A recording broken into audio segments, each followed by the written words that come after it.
السلام عليكم ومرحبا بكم معايا من جديد. اليوم ان شاء الله جبت لكم عصير سحري ديال الحامض اللي كيجي المذاق ديالو اكثر من رائع. الشكل ديالو لا المنظر ديالو ولا المذاق ديالو كيجي زوين بزاف.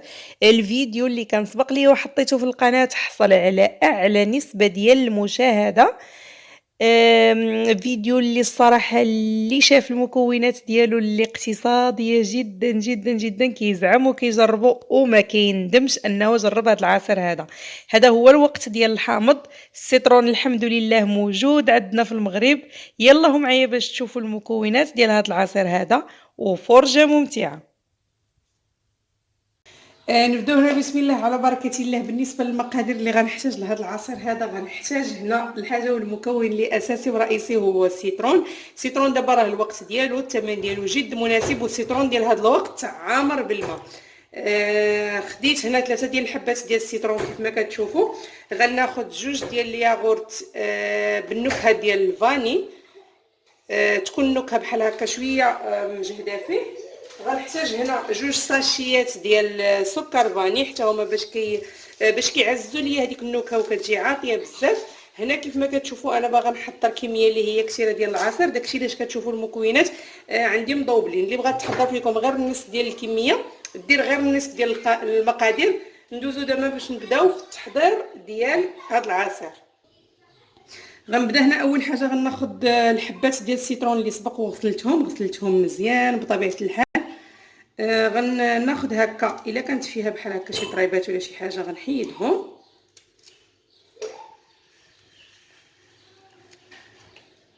طريقه جد سهله كما غتشوفوا معايا هنا في الفيديو. نتمنى ان الصوره تكون واضحه مزيان.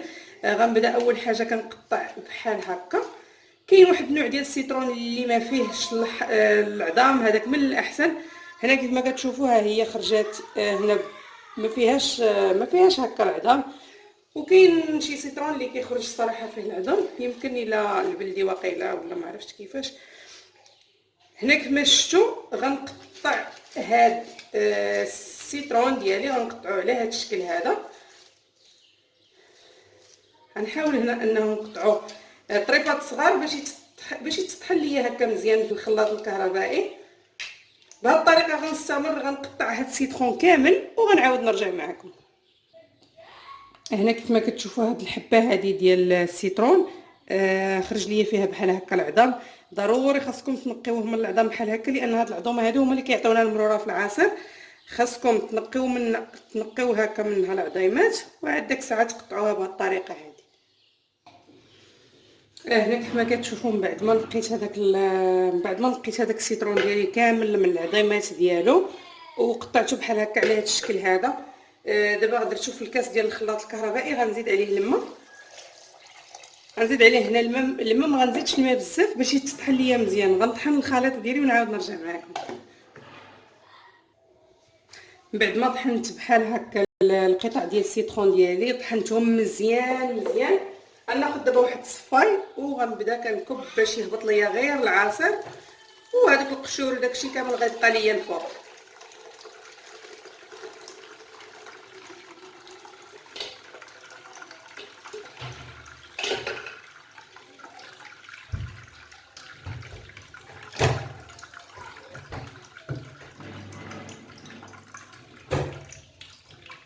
غنجيب غير واحد المعلقه بحال هكا باش نصفي مزيان هذا الشيء.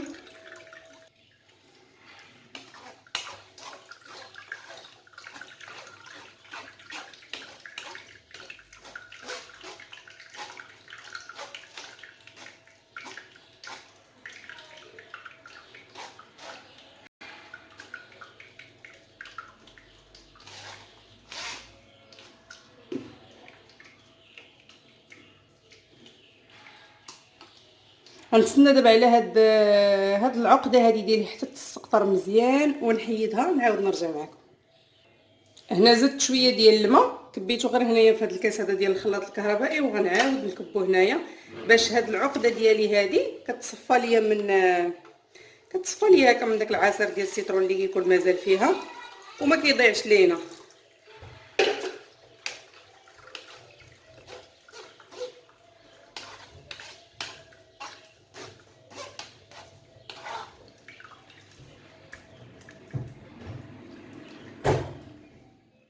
حصلت عليها كيف ما كتشوفوا. غندوز دابا باش نكمل الطريقه ديال التحضير ديال هذا العصير هذا. غندير اول حاجه غندير هاد 2 ساشيات ديال السكر فاني،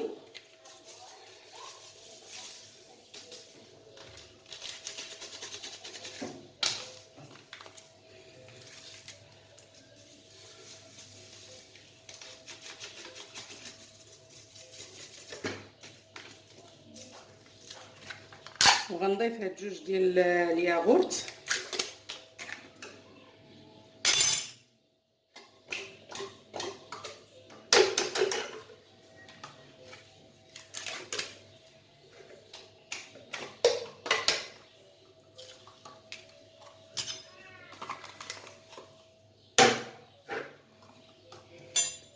غنضيف دابا السكر اللي غنحتاج. هنا غندير في الاول 10 ديال المعالق ديال السكر، وغنعاود نرجع ندوق من بعد. الا كان مازال خاص السكر غادي نزيد السكر. 1 2 3 4 5 6 7 8 9 10. هنا درت 10 ديال المعالق ديال السكر كبار عامرين. غنطحن ان شاء الله الخليط ديالي ونعاود نذوق. شوفوا معايا العقده ديالو كيفاش كيجي اللون ديالها، كيجي اللون ديالها صفر وخاتر الصراحه كيشهي. غنطحن دابا هذا وعاد غنعاود نزيد عليه هذا، ومازال غنضيف الماء باش يخرج لينا واحد الكميه اللي هي كثيره.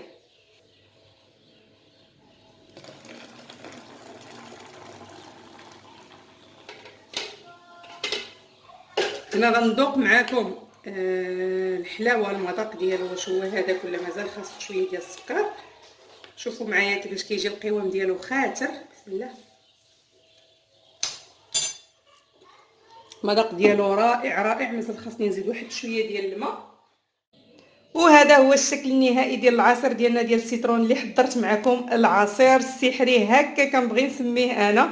صراحه المذاق ديالو كيجي اكثر من رائع. اللي ذاقو عندك غادي يجرب، غادي يطلب منك الوصفه وغادي يسولك اشنو كاين في المقادير ديال هذا العصير. مقادير اللي هي بسيطه. السيترون هذا هو الوقت ديالو، الثمن ديالو جد مناسب، متوفر بزاف الحمد لله في الاسواق المغربيه.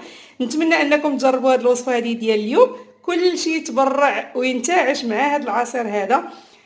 تهلاو ليا فراسكم. الى فيديو قادم ان شاء الله.